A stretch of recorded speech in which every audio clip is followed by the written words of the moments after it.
Hello friends, मैं प्रदीप कुमार हाजिर हूँ अपने नए विषय के साथ। आज इस लेक्चर में हम चर्चा करेंगे यूजीसी नेट मास कम्युनिकेशन विषय से आप किस तरह अपनी रिवीजन करें, किस तरह आप अपने जो यूनिट वाइज आपकी तैयारियां हैं उसे कैसे आगे बढ़ाएं। मैं यहाँ अपने कुछ पर्सनल अनुभव शेयर करूँगा। देखिए, जो जर्नलिज़म और मास कम्युनिकेशन का सिलेबस है बहुत ब्रॉड सिलेबस है। कई बार हमें ऐसा लगता है कि कुछ चीज़ें आउट ऑफ सिलेबस पूछ ली गई हैं, कुछ चीज़ें सिलेबस में थी लेकिन हमें सामने होते हुए भी नहीं दिखाई दी।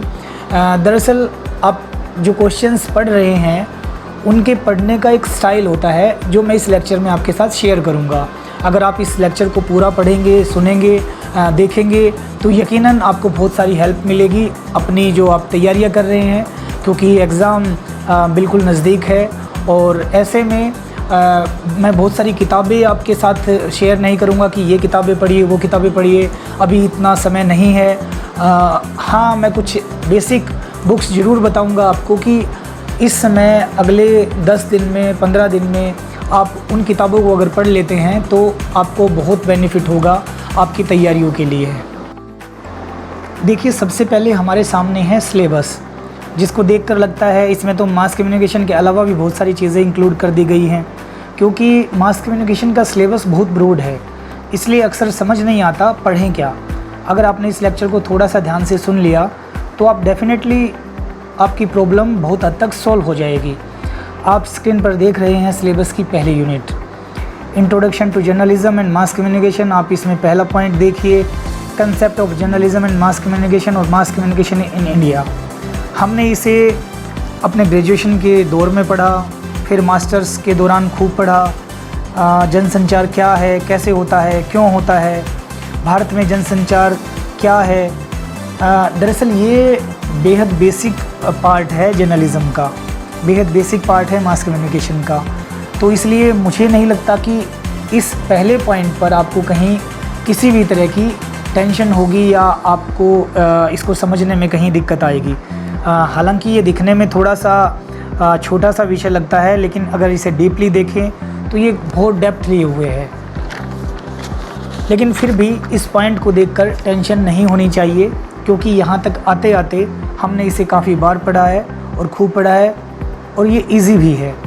नेक्स्ट पॉइंट है history of print and electronic media, 1780 से लेकर 1947 तक और 1947 से लेकर अब तक, बिफोर इंडिपेंडेंस और आफ्टर इंडिपेंडेंस। एग्जामिनर कुछ भी पूछ सकता है, किसी तरह के क्वेश्चन बना सकता है, चाहे वो प्रिंट से रिलेटेड हो, चाहे इलेक्ट्रॉनिक मीडिया से रिलेटेड हो, कुछ भी पूछा जा सकता है। डेट पूछी जा सकती है, न्यूज़पेपर या चैनल के एडिटर के विषय में पूछा जा सकता है, कुछ अंदरूनी बातें पूछी जा सकती है कि ये न्यूज़पेपर कहाँ से स्टार्ट हुआ, इसका बेस कहाँ था। जैसे 2018 में यह क्वेश्चन नेट के एग्ज़ाम में आया था। देखिए, दरअसल इस तरह के क्वेश्चन बहुत सारे आते हैं, मैचिंग करिए, मिलान करिए, और अक्सर अगर हमने इसे अच्छे से नहीं पढ़ा होगा तो डेफिनेटली दिक्कत आएंगी ही आएंगी। देखिए, इसमें कि एक तरफ समाचार पत्रों के नाम दिए गए हैं, वहीं दूसरी तरफ संपादक के नाम हैं। अगर हमने डीपली हिस्ट्री ऑफ न्यूज़पेपर या हिस्ट्री ऑफ हिंदी जर्नलिज़म या हिस्ट्री ऑफ इंग्लिश जर्नलिज़म को पढ़ लिया होता तो शायद हमारे लिए जो विषय है, ये जो मैचिंग करना है, ये बहुत आसान हो जाता। इसी में आगे देखिए, major landmarks in print and electronic media in Indian languages, मतलब भारतीय भाषाओं में प्रिंट और इलेक्ट्रॉनिक मीडिया के प्रमुख लैंडमार्क्स। इसमें हिंदी, बांग्ला, मराठी, उर्दू, गुजराती और बहुत सारी दक्षिण भाषाओं के कुछ प्रमुख समाचार पत्रों, रीजनल इलेक्ट्रॉनिक मीडिया सेक्टर को कवर कर सकते हैं। देखिए, हिस्ट्री जहाँ भी होगी डेट्स अवश्य मेंशन करनी पड़ेगी, और जहाँ डेट आ जाती है वहीं टेंशन शुरू हो जाती है। डेट को याद करना बहुत मुश्किल कार्य नहीं है। इसका मेरे अकॉर्डिंग एक ही गुरु मंत्र है, और वो है आप घटनाओं को कहानी की तरह याद करें, और 300 सालों को, 200 सालों को 4 फेज़ में, 5 फेज़ में डिवाइड कर लें। जैसे 1780 से लेकर 1800 तक एक फ़ेज़ है, मतलब कि जब भारत में समाचार पत्र का आगमन हुआ, भारत में समाचार पत्र की स्टार्टिंग हुई, वहाँ से हम 1800 तक एक फ़ेज़ मान लेते हैं। आप इसे कहानी की तरह पढ़िए, भूलने का सवाल ही पैदा नहीं होगा। जैसे 1780 भारत में पहला समाचार पत्र जेम्स अगस्टस हिक्की का बंगाल गज़ेट या हिक्की गज़ेट।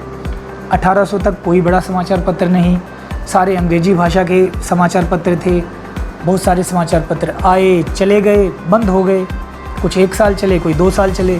मतलब आप 1800 तक इन समाचार पत्रों के दौर को लगातार बढ़ते हुए देखोगे, बंद होते हुए देखोगे, लेकिन उस पूरे 20 साल में आपको एक बड़ा समाचार पत्र मिलेगा जो कि हिक्की गज़ेट है। तो इसको याद करने में कोई ज़्यादा मुश्किल आपको नहीं आनी चाहिए। दूसरा फेज़ बना लीजिए 1800 से लेकर 1826, क्योंकि आप जब ये दूसरा फेज़ बनाएंगे तो इसमें 2-3 चीज़ों को आपको थोड़ा ध्यान रखना पड़ेगा। क्यों 1826? क्योंकि 1826 में हिंदी भाषा का पहला समाचार पत्र उदंत मार्तंड स्टार्ट हुआ था। फिर बीच में क्या कुछ खास था जिसे याद किया जाए? बिल्कुल था। 1818 में दिग्दर्शन बंगाली भाषा और 1822 में गुजराती भाषा का बॉम्बे समाचार। देखिए, आपने फिर एक 26 साल का फेज़ बनाया, एक पार्ट को डिवाइड किया और उसमें भी आपने कहानियाँ याद की। और कहानियाँ याद होती हैं कुछ 2-3 बेसिक घटनाओं के कारण। अगर कोई बड़ी घटना हुई है, उदंत मार्तंड हिंदुस्तान के पत्रकारिता के इतिहास में कोई छोटी घटना नहीं है, ये बहुत बड़ी घटना है। हिंदी पत्रकारिता का श्री गणेश होता है उस दिन। न्यूज़पेपर भले ही वीकली हो, कंसेप्ट चाहे कुछ भी रहे हों, लेकिन ये हिंदुस्तान के इतिहास की बहुत बड़ी घटना है। तो आप इसको यहाँ से एक फेज़ बनाने में ये आपकी हेल्प कर सकता है 1800 से लेकर 1826 तक। अब देखिए, आपके पास एक फ़ेज़ हो गया 26 साल का। आपने अब क्या करना है? अब देखना है कि इसमें और क्या ऐसी घटनाएं हुई। वहाँ मैंने बताया 2 घटनाएं, दिग्दर्शन, बॉम्बे समाचार। अब बॉम्बे समाचार को फिर याद करना आसान है, क्योंकि बॉम्बे समाचार जो है वो हिंदुस्तान का आज तक भी चलने वाला सबसे पुराना समाचार पत्र है। ठीक है, इस तरह देखा जाए तो कहानी बन जाती है। ठीक है, अगर दिग्दर्शन के बारे में कि यार दिग्दर्शन में क्या ऐसा है जो हम याद करें, तो आप दिग्दर्शन को इस तरह समझिए कि बंगाली भाषा का समाचार पत्र जिसको चला रहे हैं, बहुत महत्वपूर्ण भूमिका निभा रहे हैं एक अंग्रेज़ अधिकारी। ठीक है, एक अंग्रेज़ अधिकारी हैं जो इस पूरे के पूरे न्यूज़पेपर को रन करने में महत्वपूर्ण भूमिका निभाते हैं। इस तरह आप एक बड़े फेज़ में 26 साल के फेज़ में आप कम से कम 3 घटनाएँ याद कर लेते हैं। इसी के साथ और छोटी छोटी घटनाएँ जो हैं आपको बहुत ईजीली याद हो जाएंगी 101%। ठीक है, और इसी तरह आप अगले जो फेज़ हैं उनको 20 साल में, 50 साल में, जैसा आपका याद करने का तरीका है या जैसा आपको आसान लगता है, आप उसी तरह उसे आगे बढ़ाएं, उस घटनाक्रम को लें। और जहां आपको लगता है कोई मेन इंसिडेंट है वहां थोड़ा ठहराव दें। और अगर आपने इसे इस स्टाइल में पढ़ा तो ये 100% श्योर है कि आप भविष्य में जब भी टीचिंग करेंगे आप कम से कम ये वाली जो चीज़ें हैं ये तो कभी नहीं भूलेंगे। नेक्स्ट पॉइंट देखिए, media criticism and media literacy. इनके बारे में जो भी आपके पास नोट्स अवेलेबल है उन्हें अच्छे से पढ़िए, क्योंकि क्वेश्चन आ सकता है। डिफ़ाइन मीडिया लिटरेसी, नीचे उसके ऑप्शन दे दिए जाएंगे कि आप मीडिया लिटरेसी को डिफ़ाइन कीजिए। नीचे उसके ऑप्शन दे दिए जाएंगे ABCD, और आपको उन्हीं में से कोई एक चूज़ करना पड़ेगा मीडिया लिटरेसी होती क्या है। ठीक है, ये मैंने बहुत बेसिक एक आपको चीज़ बताई है। क्वेश्चंस डिपेंड करते हैं एग्जामिनर के माइंडसेट पर। ठीक है, और क्योंकि ये जो पॉइंट है ये एक सब्जेक्टिव टॉपिक है, इसलिए इसके क्वेश्चन बनने की संभावनाएं भी आमतौर पर इसी तरह की होंगी। उसके बाद नेक्स्ट देखिए, press council and press commission of India. इस पॉइंट के लिए आपने UGC नेट की बुक अवश्य ली होगी, चाहे वो किसी की भी हो, किसी भी राइटर की हो। स्वाभाविक है आपने अपनी तरफ से बेस्ट बुक ली होगी। तो इससे रिलेटेड 2 तरह के क्वेश्चन आ सकते हैं आमतौर पर एग्ज़ाम में, जैसे आते हैं, जैसे कि मैचिंग कीजिए। उसमें कई बार डेट और प्रेस काउंसिल की जो मैचिंग है उसमें बताया जाता है कि ये प्रेस काउंसिल किस डेट को स्टार्ट हुआ, ये कब हुआ। तो वहाँ मतलब प्रेस काउंसिल और डेट ये एक तरफ डेट दे दी जा सकती हैं, दूसरी तरफ प्रेस काउंसिल के नाम दे दिए जा सकते हैं। तो ये मैचिंग करने के लिए कहा जा सकता है। आमतौर पर इसी तरह के मैचिंग क्वेश्चन जो है वो इस तरह के टॉपिक को कवर करने के लिए इस्तेमाल किए जाते हैं। दूसरा, किस प्रेस कमीशन में क्या रिकमेंडेशन दी गई, और उन सदस्यों के नाम से रिलेटेड भी क्वेश्चन पूछे जा सकते हैं। टोटली आप पर डिपेंड करेगा कि आपने रिवीजन किस पैटर्न में की है, किस तरह आपने अवेयर होकर इसके सेल्फ मेड नोट्स तैयार किए हैं, क्योंकि एग्ज़ामिनर इस तरह के क्वेश्चंस के कान किसी तरह भी मरोड़ सकता है।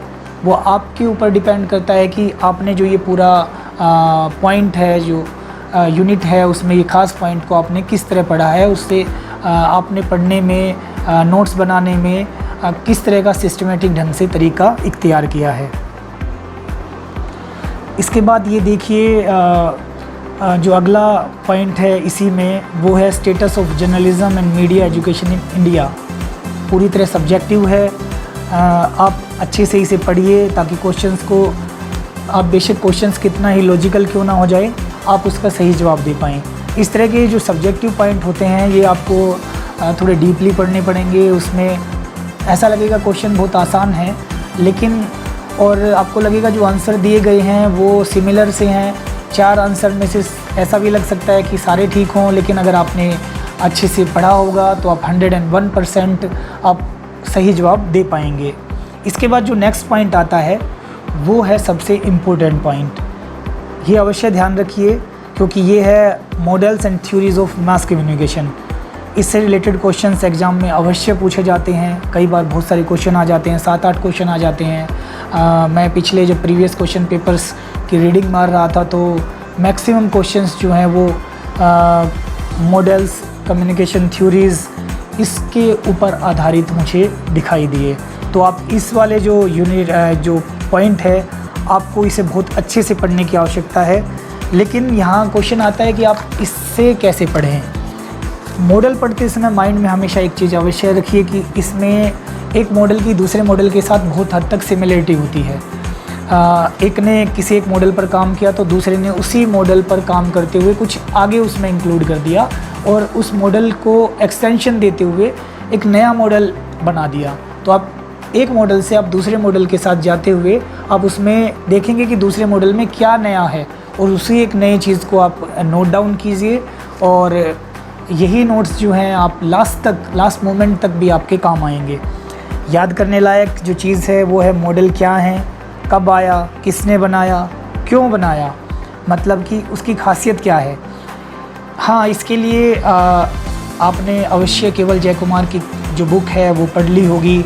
अगर नहीं पढ़ी है तो उसमें जो ये मॉडल्स और थ्योरीज़ वाला पार्ट है आप उसे अवश्य पढ़िए। बहुत अच्छे से उन्होंने डिफ़ाइन किया है, इसीलिए एक्चुअली वो मास कम्युनिकेशन की बेहतरीन किताबों में से एक है। बहुत बेसिक किताब है, तो आप उसे तो अवश्य पढ़ लीजिए। और ख़ास तौर पर ये जो मॉडल्स हैं और थ्योरीज़ हैं ये उसमें से एक बार अवश्य गो थ्रू हो जाइए। अब ये देखिए कि एग्ज़ाम में मॉडल और थ्योरीज़ पर किस तरह के क्वेश्चन पूछे जाते हैं। आपको समझ में आएगा, आप इन जो क्वेश्चन को देखेंगे कि मॉडल और थ्योरीज़ को आप किस तरह पढ़ पाएँ। यहाँ एक क्वेश्चन दिया गया है, जनमाध्यम के संबंध में हेनरी लेफेब्यूअर ने कौन सा सिद्धांत बनाया या वो जो सिद्धांत है उसका प्रतिपादन किया। ऑप्शन में है social conflict, media, oligarchy and common place, commodity and spectacle. Question इसके बिल्कुल अपोजिट भी पूछा जा सकता है कि जो स्पेक्टेकल सिद्धांत है किसने बनाया या किसने उसका प्रतिपादन किया। एक्चुअली ये टोटली डिपेंड करता है एग्ज़ामिनर के माइंडसेट पर। इसलिए आप भी जब भी मॉडल या थ्योरी पढ़ें अलग अलग पैटर्न के अकॉर्डिंग पढ़ें। ये नहीं है कि आपने उसे एक बार पढ़ लिया, नहीं, आप एक तरह से एक मॉडल का अच्छे से पोस्टमार्टम करें। अगर आपने वो सारे के सारे उसके छानबीन करके उसे अच्छे से खंगाल कर पढ़ लिया तो मुझे नहीं लगता कि कोई भी मॉडल में कोई एक ऐसा पॉइंट हो सकता है जो मिस हो जाए, क्योंकि आमतौर पर बहुत ईजी अगर हमने पढ़ लिया है तो फिर वो जो क्वेश्चन है वो इजीली हम लोग अटैम्प्ट कर सकते हैं। इसी क्वेश्चन पेपर में मैं जो ये लिया है, इसी क्वेश्चन पेपर में 20वां क्वेश्चन देखिए। The 2 step model of communication ignores the direct impact of. Option दिए गए हैं the audience, the opinion leader, the mass media and the designer media. मतलब कि संचार का 2 स्टेप मॉडल किस प्रत्यक्ष प्रभाव को नज़रअंदाज करता है। अगर आपको पता होगा 2 स्टेप मॉडल क्या होता है तो आप 100% तुरंत बता देंगे इसका उत्तर क्या है। कई बार हमें क्वेश्चन का आंसर पता होता है लेकिन फिर भी हम उसका जवाब नहीं दे पाते। इसके लिए मेरी सजेशन है कि आप उस समय थोड़ा समय लें, शांतिपूर्वक स्टेबिलिटी के साथ सोचें, याद करने की कोशिश करें, हेजिटेट बिल्कुल ना हो। अच्छी बात आपके साथ ये है इस एग्ज़ाम को लेकर, यहाँ नेगेटिव मार्किंग बिल्कुल भी नहीं है। इसलिए मैं हमेशा सजेस्ट करता हूँ कि जब भी आप किसी भी एग्ज़ाम की तैयारी करें, ख़ास तौर पर नेशनल लेवल की, आप थोड़ा सा ब्रॉड पढ़ें, डीपली पढ़ें। मान लिया और ठीक भी है कि आपने इस तरह के एग्ज़ाम की तैयारी करने के लिए आपने बहुत अच्छी यूजीसी नेट की बुक ले ली है, लेकिन इसके अलावा भी मैं कई बार अपने लेक्चर्स में बताता हूँ कि आप अच्छे राइटर्स की बुक अवश्य पढ़िए। इससे फ़ायदा क्या होता है, इससे आपका जो कॉन्फिडेंस है वो इंक्रीज़ होता है और आपको फ़ील होता है कि आपने बहुत सारा जो सिलेबस है वो कवर किया है। 70%, 80% मास कम्युनिकेशन में देखिए, मास कम्युनिकेशन का सब्जेक्ट बहुत ब्रॉड सब्जेक्ट है और आजकल जो पिछले कई सालों में जो एग्ज़ाम आ रहे हैं, एक बार तो उन्हें देखकर ऐसा लगता है कि ये आउट ऑफ सिलेबस है, लेकिन जैसे जैसे आप उसके अंदर डूबेंगे, आप एग्ज़ाम अटैम्प्ट करते जाएंगे तो आपको लगेगा नहीं ये तो कहीं ना कहीं पढ़ रखा है। इसीलिए मैं अक्सर सजेस्ट करता हूँ कि जितना हो सके आप अच्छी किताबों को, ऐसा नहीं है कि आपने बहुत सारे जो नोट्स हैं वो कलेक्ट कर लिए और आप उनको पढ़ रहे हैं, नहीं, आप कुछ बेहतरीन किताबों को पढ़िए और यूनिट वाइज, जैसे मैं बता रहा हूँ, आप इसी तरह यूनिट वाइज स्टार्टिंग से ही, जब 2 महीने रह जाएं, 3 महीने रह जाएं, 4 महीने रह जाएं, जब आपने सोचा हो कि आप यूजीसी नेट की तैयारी करेंगे, उस समय से ही आप लग जाइए और बहुत अच्छे सलीके से, सिस्टमेटिक ढंग से आप उसे पढ़िए।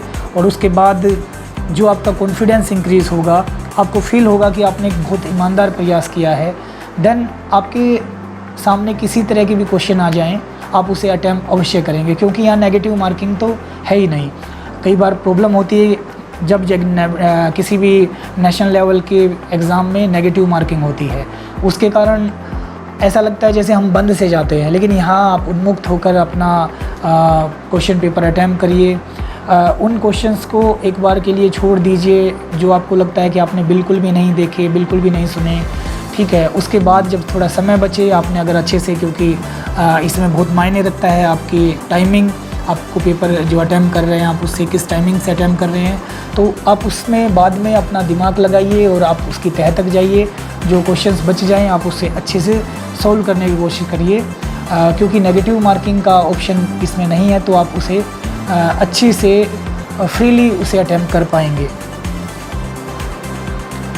नेक्स्ट देखिए, मार्शल मैकलुहान और मैकब्राइड कमीशन और ग्लोबल विलेज में से भी बहुत बार क्वेश्चन पूछे जाते हैं। मैंने पिछले प्रीवियस क्वेश्चन पेपर अगर स्टडी करने की बात हो तो उसमें इनसे रिलेटेड एक दो क्वेश्चन अवश्य मिले हैं। आप इसको निश्चिंत होकर जो हमारे पास यूजीसी नेट की बुक है मास कम्युनिकेशन के लिए, चाहे अरिहंत की है, चाहे वो ट्रूमैन सीरीज़ की है, दोनों ने ही बहुत अच्छी से सिस्टमेटिक तरीके से इन सारे पॉइंट्स को डिफ़ाइन किया है। आप बेशक और भी अपनी आसान भाषा में अपने नोट्स बनाइए, वहाँ से पढ़िए, क्योंकि ये जो समय है, आप जो चीज़ें मैं बता रहा हूँ आप इसमें सबसे ज़्यादा फोकस करिए। और अगले 2 पॉइंट के लिए, जिसमें इंडियन ट्रेडिशन और कल्चर है, आप बहुत सारी बुक्स पढ़ने के लिए अभी फ़िलहाल मैं नहीं कहूँगा, क्योंकि फ़िलहाल समय की बहुत ज़्यादा लिमिटेशंस है। इसलिए मैं फिर कह रहा हूँ कि जो भी इस समय आपके पास यूजीसी नेट के लिए किताब है उसमें से पढ़िए। बस एक चीज़ उसमें ऐड कर लीजिए, वो है MCQs। दरअसल इस तरह के चैप्टर के बाद MCQs का पढ़ना बहुत ज़रूरी है, क्योंकि हर चैप्टर के बाद तकरीबन 200, 300, 400 के करीब MCQs इन किताबों में दिए होते हैं और बहुत हद तक वो जो पिछले प्रीवियस क्वेश्चंस पेपर हैं उनके पैटर्न को फॉलो करते हुए तैयार किए जाते हैं और कुछ उसी तरीके के जो क्वेश्चंस होते हैं उनमें से ही तैयार किया जाता है। तो आप 101% हर चैप्टर के लास्ट में जो MCQs दिए हैं आप उसमें से एक बार ज़रूर निकलिए। 2 फ़ायदे होंगे इससे। एक तो आपको क्वेश्चन के पैटर्न का पता चल जाएगा, दूसरा आपको लगेगा कि आपने एक विषय से रिलेटेड बहुत सारे क्वेश्चंस जो हैं वो पढ़ लिए हैं, सोल्व करके देख लिए हैं। इससे आपके कॉन्फिडेंस में बहुत अधिक इजाफा होगा और इसी कॉन्फिडेंस के कारण आपको लगेगा कि आपने जो सिलेबस है वो कवर कर लिया है। दोस्तों, इसी में जो आपका यूनिट 1 का जो ई सेक्शन है, इसके लास्ट में जो कल्चर ट्रेडिशन के बाद कुछ फ़िलोसफीज़ और परसेप्शंस भी कम्युनिकेशन के दिए गए हैं, जिसमें Aristotle and Plato, Hinduism, Buddhist and Islamic tradition के बारे में भी आपसे वो क्वेश्चन पूछ सकता है। हालांकि 1 या 2 क्वेश्चन पूछे जाने की संभावना होती है। अगर हम लोग पिछले जो प्रीवियस ईयर के क्वेश्चंस हैं अगर उन्हें देखें तो 1 या 2 क्वेश्चन ही इस तरह के आ सकते हैं। लेकिन इसके लिए भी मैं सजेस्ट करूंगा, क्योंकि ये जो सिलेबस है Hindu, Buddhist and Islamic tradition, ये आपको अलग अलग किताबें पढ़नी पड़ेंगी और अभी हमारे पास फ़िलहाल इतना समय नहीं है कि हम सोशल साइंस की किताबें पढ़ें या दूसरे स्ट्रीम्स की जो किताबें हैं इस तरह की थ्योरीज़ देखें। हमारे पास इस समय जो सबसे बेहतरीन विकल्प है वो है हमारे UGC नेट मास कम्युनिकेशन की उपलब्ध बुक। आप उसमें से पढ़िए और इजीली इसके रिलेटेड क्वेश्चंस देख लीजिए कि जो बुक सेटर है, जिन्होंने किताब लिखी है, उन्होंने किस परसेप्शन के साथ इससे रिलेटेड क्वेश्चंस बनाए हैं। उन्होंने नीचे MCQs में दिए होंगे और कुछ अलग से डिफ़ाइन किया है उसके अंदर। तो उन क्वेश्चंस को आप बहुत अच्छे से पढ़िए और एक बार इन सारी जो पॉइंट्स हैं इनमें गो थ्रू हो जाइए, आपको बहुत इजी लगेगा। और इसके लिए कोई फालतू किताबें पढ़ने की आपको बिल्कुल भी ज़रूरत नहीं है, क्योंकि मुझे लगता है कि आप इन 2-3 पॉइंट को अगर आप सोशल साइंस की किताबों में ढूंढेंगे तो ये टेंशन क्रिएट के अलावा और कुछ नहीं करेगा। पज़ल आप इसमें हो जाएंगे। इससे अच्छा है आपके पास जो उपलब्ध किताबें हैं आप उसी में से इसको पढ़िए और वो है हमारी UGC नेट की अवेलेबल बुक। तो आप बेफिक्र होकर उस किताब को पढ़िए, बहुत अच्छे से उन्होंने डिफ़ाइन किया है, अरिहंत ने भी और जो ट्रूमैन सीरीज़ है उन्होंने भी। दोस्तों, इस तरह ये जो मेरे पर्सनल एक्सपीरियंस थे, इसके आधार पर मैंने आपको बताया कि आप यूनिट 1 की तैयारी कैसे करें। अब इसी तरह सेम पैटर्न को अपनाते हुए आप आगे जो अपनी जो फर्दर यूनिट्स हैं उनकी भी तैयारी कर सकते हैं। उनका एक अच्छा आप डिज़ाइनिंग फॉर्मेटिंग कर सकते हैं कि आप उसकी तैयारी कैसे करें। आप यूनिट 3 के लिए जो कि रिपोर्टिंग और एडिटिंग है, उसके लिए आप बेहिचक प्रोफेसर रमेश जैन की इंसाइक्लोपीडिया ऑफ मास कम्युनिकेशन पढ़ सकते हैं, क्योंकि उसमें नेशनल और इंटरनेशनल न्यूज एजेंसी के बारे में, फीचर सिंडिकेट के बारे में, उनके रोल के बारे में अच्छे से बताया है और जितनी ज़रूरत है उस तरीके से बताया है और कोई फालतू की बातें उसके अंदर नहीं है। इसी तरह प्रिंट और इलेक्ट्रॉनिक मीडिया के बहुत सारे जो टर्म्स हैं जो 1-1 नंबर के क्वेश्चन आते हैं हमारे, उसमें वो बहुत अच्छे से उन्होंने डेट वाइज एक्सप्लेन किए हैं।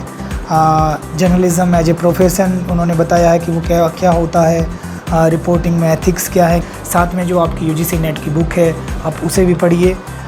नेक्स्ट जो है देखिए, media laws and ethics unit number 6 और unit number 9 film and visual communication, इनके लिए जो अरिहंत की UGC नेट की जो बुक है वो बहुत फ़ायदेमंद रहेगी। उसमें बहुत अच्छे से ये सारी की सारी चीज़ें डिफ़ाइन की हैं और फ़िल्म सेक्शन तो उन्होंने बहुत शानदार तरीके से एक ही जगह वो सारे के सारे पॉइंट आपको पढ़ने को मिल जाएंगे, जो आप अगर अलग अलग जिसके लिए अगर आप किताब सोच रहे हैं कि वो बुक से पढ़ें तो वो बहुत इजीली पॉसिबल नहीं हो पाता। उसके लिए बहुत सारा समय चाहिए होता है उन किताबों को कलेक्ट करने के लिए, देन उसके नोट्स बनाने के लिए, और वो सारी की सारी चीज़ें एक बुक में हो ऐसा आमतौर पर पॉसिबल नहीं होता।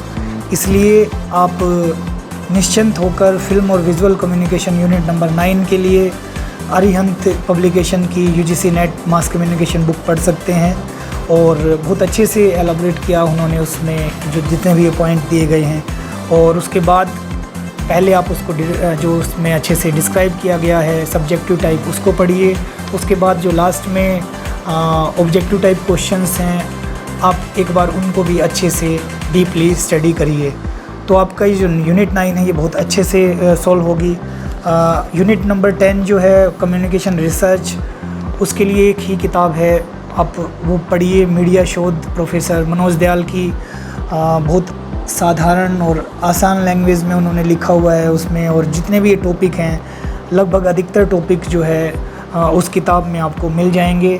अगर वो किताब इस समय ना मिले तो उसके लिए मैं फिर दोबारा कहूँगा कि जो भी आपके पास इस समय उपलब्ध नोट्स हैं, आप वहाँ पहुँचिए, उन नोट्स को पढ़िए, या जो आपके पास उपलब्ध किताबें हैं आप उसको अच्छे से रिवीजन करिए। लेकिन रिवीजन करिए आप अपने सिस्टमेटिक तरीके से, अदरवाइज़ बहुत सारा होच-पोच जब हो जाता है तो आप का जो विषय है वो अच्छे से क्लियर नहीं हो पाता। इसलिए जो जितने भी अलग अलग ये यूनिट्स हैं, इनमें आप एक पैटर्न बनाइए, एक स्टाइल बनाइए और उसके हिसाब से आप पढ़कर देखिए। डेफिनेटली आपकी बहुत अच्छे से तैयारी होगी। दोस्तों इसमें एक चीज़ और ऐड करूँगा, जब आप रिवीज़न कर रहे हैं तो सबसे पहले फास्टली रिवीज़न करके एक बार अपना कोर्स कंप्लीट करिए। जो कोर्स यूजीसी ने हमें प्रोवाइड कराया है, आप उस कोर्स में यूनिट वाइज एक बार पूरा उसके अंदर से गो थ्रू हो जाइए। और जब आपको लगे कि हाँ मैंने एक बार कोर्स कंप्लीट कर लिया है, देन उसके बाद आप जितने भी उन सारी यूनिट से रिलेटेड MCQs बनते हैं, ऑब्जेक्टिव टाइप क्वेश्चन बनते हैं, आप उनमें से एक बार निकल जाइए और अच्छे से स्टडी करिए। उसके बाद अगर आपके पास समय बचता है तो आप ऑनलाइन बहुत सारे क्वेश्चन पेपर पड़े हुए हैं इंटरनेट पर, आप उनको सोल्व करके देखिए।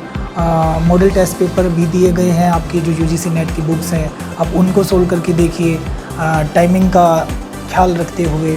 उसके बाद आपको लगेगा कि बहुत हद तक आपने इसकी जो तैयारी है वो सेटिस्फाई तरीके से कर ली है। दोस्तों अगले कुछ लेक्चर्स में मैं जर्नलिज़्म के बहुत सारे कंसेप्ट को बेहद आसान लैंग्वेज में आपके लिए लेकर आ रहा हूँ, इसलिए जुड़े रहिएगा चैनल के साथ। फ़िलहाल इजाज़त दीजिए, फिर मिलते हैं एक नए विषय के साथ। तब तक खुश रहें, स्वस्थ रहें, रचनात्मक बने रहें। नमस्कार।